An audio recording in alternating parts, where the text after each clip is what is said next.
امام علی مقام امام حسین رضی اللہ تعالیٰ عنہ کی شہادت کے بعد آگے یہ آپس میں لڑائیاں جھگڑے جاری رہے۔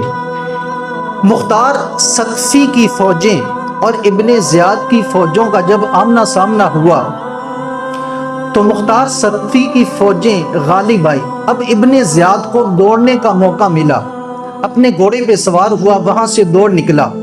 اب چلتے چلتے ایک صحرا میں آیا تو دیکھا کہ وہاں ایک خیمہ لگا ہوا ہے۔ شدت پیاس تھی، وہاں اپنے گھوڑے کو روکا اور پردہ اٹھایا تو اندر ایک شخص بیٹھے ہیں۔ دیکھتے ہی پہچان لیا کہ یہ تو امام زین العابدین ہے۔ پاؤں تلے سے زمین نکل گئی کہ میں تو ان کے ساتھ اتنی زیادتی کرنے والا، اب کیا کروں؟ لیکن شدت پیاس اس قدر تھی کہ اس کے بغیر گزارا نہیں تھا۔ آگے بڑے، حضرت پیاس لگی ہے، پانی پلا دیجئے۔ آپ نے اپنا چہرہ اٹھایا، اس کی طرف دیکھا اور آپ نے اس کے بعد کٹورا پکڑا، اپنے کڑے سے پانی ڈالا اور اس کو دیا۔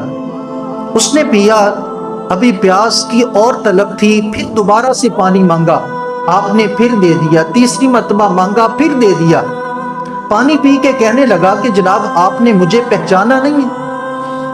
تو آپ پہلے ضبط کیے ہوئے تھے، آپ کی آنکھوں میں آنسو آ گئے۔